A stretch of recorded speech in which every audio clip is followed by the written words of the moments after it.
Pursuant to House Resolution 1316, the gentleman from Tennessee, Mr. Ogles, and a member opposed, each will control 5 minutes. The chair recognizes the gentleman from Tennessee. Thank you, Mr. Chairman.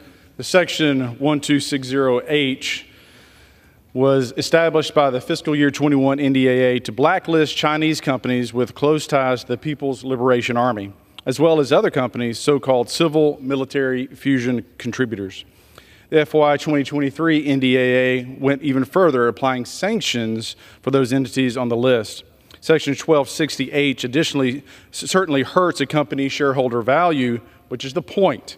It protects American investors from unwittingly supporting companies underwriting China's military modernization and/or genocide. This amendment simply ensures that for the coming fiscal year, the Biden administration cannot remove any CCP company designated for the Department of Defense Section 1260H list. I understand there is similar language in the underlying bill, but the language has a waiver so broad you could drive a Chinese tank through it. I'm therefore offering it as a standalone to continue to push for full funding prohibition. I reserve. Gentleman reserves. Purpose does the gentlewoman from Minnesota seek recognition? Mr. Chair, I claim time in opposition. Gentlewoman from Minnesota claims the time in opposition. The gentlewoman is recognized for 5 minutes. Thank you, Mr. Chair. I rise in opposition. As was pointed out, Section 1260H of FY21 NDAA requires the Secretary of Defense to maintain a list of Chinese military companies that's operating directly or indirectly in the United States and publicly report such a list. And this list is required to be submitted annually until December 31st, 2030. And we have oversight over that, and we should exercise our oversight. And the NDAA gave the Secretary the authority to make additions and deletions to the list in subsection B3.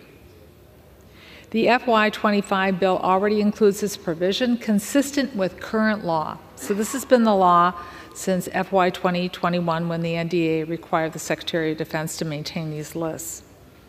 The amendment would remove the Secretary's ability to modify the list, and it's an expansion of current law. If the Secretary were to modify the list, Congress would know about it, and Congress could do its oversight, due diligence, if they thought there was something out of order. So given that the bill already includes this language and the amendment would remove the authority of the Secretary to make the necessary judgments, I oppose this amendment.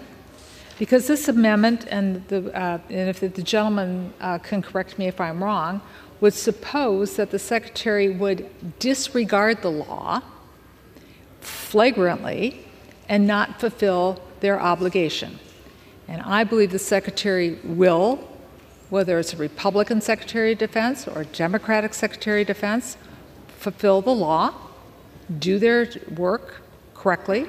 Congress sees the report, and if Congress thinks that there's something amiss, we do our oversight. With that, I oppose the amendment, and I do reserve the balance of my time. Gentleman reserves. The gentleman from Tennessee is recognized. This amendment is necessitated by the fact that at every opportunity, our president has chosen to placate rather than punish China.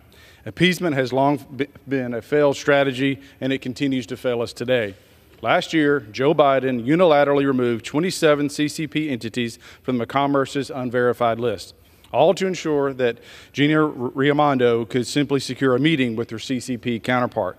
Similarly, in November, Joe Biden removed an agency of China's police, an agency which uses DNA to collect genetic information on Uyghur detainees from Commerce's entity list. Joe Biden made this decision on a mere commitment from China that they would cooperate with us on confronting drug trafficking. Well, I can tell you that the drug overdoses in my state last night and your state last night and his state last night would conflict with this idea that China is cooperating with us, that they're doing anything to stem the flow of precursor chemicals for fentanyl into this country. So this amendment is quite necessary.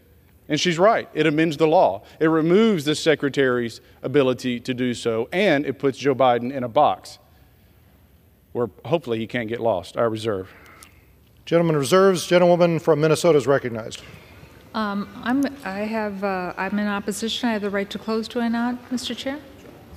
The gentleman is correct. Then I will reserve my time for now. Gentleman reserves. The gentleman from Tennessee is recognized. Mr. Chairman, increased scrutiny of these companies is a national security imperative, and delisting these companies, these Chinese military companies, cooperators in genocide and proponents of the PLA's military modernization must be an absolute non-starter. We've got to put America first, whether that's our border, whether that's commerce, and most certainly our military. And we've got to take a stand and put Biden in his place and not let him delist these companies for political or monetary gain. With that, Mr. Chairman, I urge adoption of my amendment, and I yield back. Gentleman yields back. The gentlewoman from Minnesota is recognized. Mr. Chair, the gentleman who's offering the amendment is entitled to his opinions. But I do believe when we are talking about the President of the United States on the House floor, are we not supposed to refer to Mr. Biden as the President?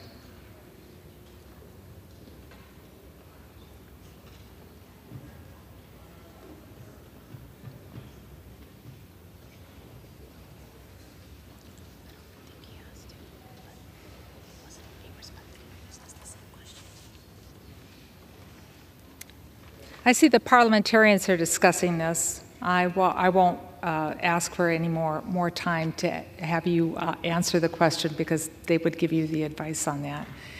But there have been times, Mr. Chair, when I've been in your position, when things were happening pretense before about conversations, and it was my understanding, but I'll move forward. The gentleman, as I said, he's entitled to his own opinion, and his opinion is that he does not trust the President of the United States, and he does not trust the Secretary of Defense. I do. I believe that they will carry forward and uphold the law. The gentleman did point out something about these precursor drugs that I think the gentleman and the chair and I both agree with, and that is China needs to crack down on them more. That means we need to crack down on China. But as soon as we list one of these chemical combinations, they come up with another one. So I've been urging, along with other people in the White House, is to figure out how we write this in a way that we can make sure that we capture all these chemicals that are used to murder Americans. And the last thing I would say on that, we just did the border security bill, the Homeland Security bill, and some of the technology provisions that would have allowed us to capture a lot of this at the border, unfortunately, were cut by the Republicans' bill that they put forward. So there's work to do. I agree, but I do trust the Secretary of Defense. I do trust the President of the United States to uphold the law of the land. And with that, I yield back. Gentleman yields back. All time for debate having expired, the question occurs on the amendment offered by the gentleman from Tennessee. Those in favor so signify by saying aye. Those opposed say no. In the opinion of the chair, the ayes have it. The amendment is agreed to.